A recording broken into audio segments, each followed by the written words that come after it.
Les outils que j'ai mis en place sur mon exploitation s'inscrivent dans une démarche plus globale de dématérialisation.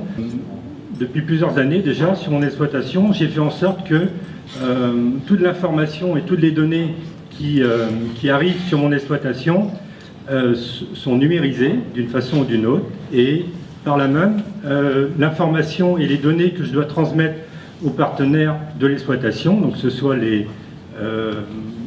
mon comptable, la banque, également les techniciens, toutes ces données-là sont également transmises de façon numérique. Parce qu'à partir du moment où toutes les données sont accessibles facilement, il est très facile après de mettre en place des outils comme le tableau de bord que nous utilisons. Cette démarche de numérisation a été, en tout cas dans ma situation, alors peut-être aussi le fait que je travaille seul sur mon exploitation et que, évidemment, on n'a pas un comptable 24 heures sur 24 ou une secrétaire.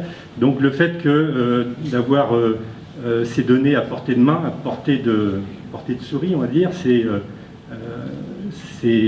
ça nous aide, en tout cas dans ma situation, ça m'est très précieux. Concernant donc un outil que j'utilise, je disais, donc ce tableau de bord, donc qui a la particularité donc d'être partagé et donc où tout à chacun peut se l'approprier. Et donc Tanguy l'a pris et donc l'a mis un peu à sa sauce pour l'utiliser sur. Et donc moi c'est pas vieux, je suis dans le métier, je suis seulement depuis le début de l'année. Et il y a un truc qui m'a choqué au début, c'est que quand on distribue une ration le matin, on ne sait pas combien ça coûte exactement, précisément, et on ne sait pas combien ça rapporte au jour le jour. On a une image sur l'année, mais bon, attendre un an pour faire le point, je trouve que c'est un peu long.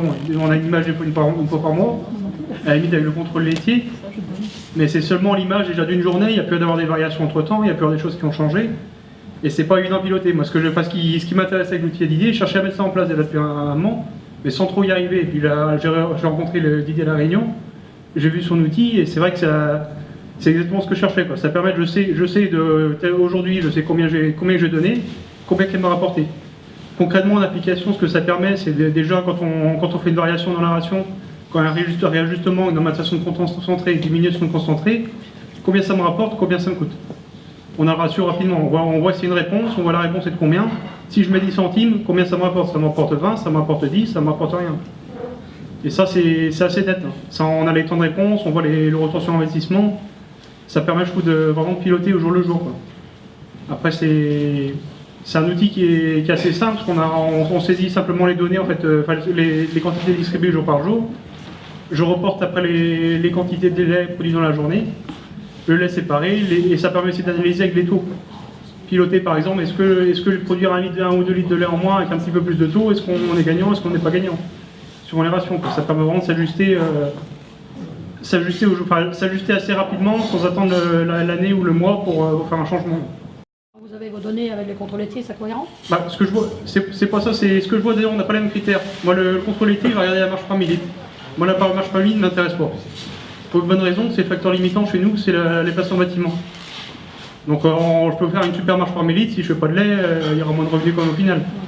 Nous, on est limité, on a 50 places en bâtiment, on peut mettre 50 vaches, je ne pourrais pas aller chercher plus de lait, chercher plus de revenus en mettant plus de vaches. Il faut que chaque vache soit optimisée. Et une autre chose, c'est que le contrôle laitier, c'est une image. Moi, j'ai eu le cas avec des gens, le contrôle laitier se fait un jour, ce jour-là, soit ça déconne, soit ça marche très bien. Et c'est pas du tout une image de la réalité du mois, quoi. Dans le mois, il y a des variations et des fluctuations. En production laitière, vous savez bien, ça fluctue d'un jour sur l'autre, il y a des fluctuations. Dans l'intérieur du mois, il y a d'autres fluctuations encore. Il y a des tendances qui sont assez variables, donc l'image d'une journée ne représente pas le mois, pas du tout.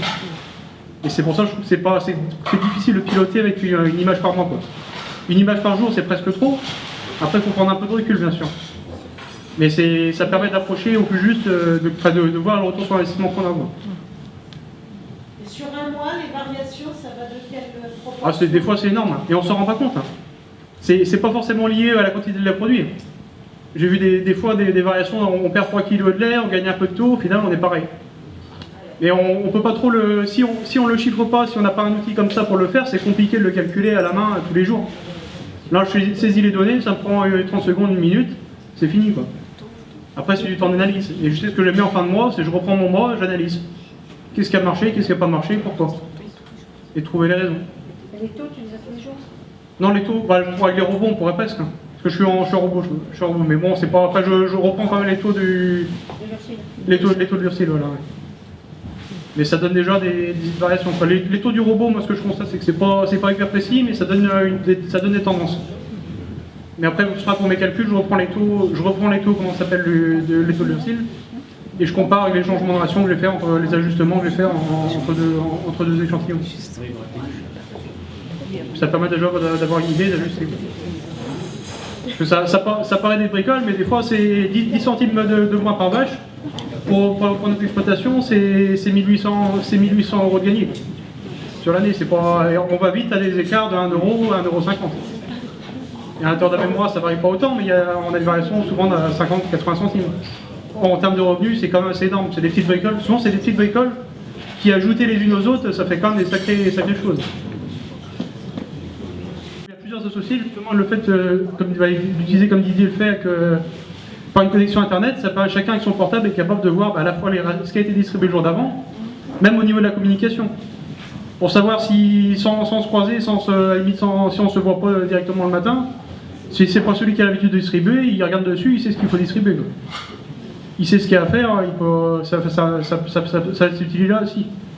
Et même de contrôler, moi je vois quand je suis livré, j'ai une livraison d'aliments, je la consomme, quand je recommande, je contrôle. Qu'est-ce que je pense avoir distribué, qu'est-ce que j'ai distribué réellement. Et des fois, il y a des variations qui sont assez surprenantes. On pense avoir mis moins et on en a mis plus, ou inversement. Au niveau du coût alimentaire, ça a eu un impact net? Ah, c'est pas net, mais ça permet plutôt des petites économies. C'est un outil, je pense qu'il faut du recul pour utiliser ça. Parce que ça fait même pas un an que j'utilise, que je suis installé depuis. Enfin, je suis sur l'exploitation depuis le début de l'année, mais ça fait que seulement depuis le mois de juillet. C'est un outil, je pense que c'est au fur et à mesure du temps, plus on l'utilise, plus on a de retour justement avec cet outil-là. Mais déjà au jour le jour, il y a des surprises, il y a des choses qu'on se dit. Je sais qu'à un moment, on ne savait pas trop, il y avait quelque chose qui n'y allait pas. On se dit, on monte un peu le correcteur, on va voir ce que ça fait, on monte un peu le correcteur, ça monte un peu en l'air, on progresse pas en marge. On dépense un peu plus chaque mois pour gagner autant. Donc bon, autant pas les dépenser, quoi. C'est une chose qu'on n'aurait pas vue sans cet outil-là. Alors je trouve que Tanguy parle super bien de l'outil que Didier a produit. Et comme vous avez tous envie de voir un peu plus près de quoi il retourne, j'ai le plaisir de vous dire que la deuxième journée sur ces outils de pilotage en temps réel est programmée le 30 novembre prochain à Ploërmel.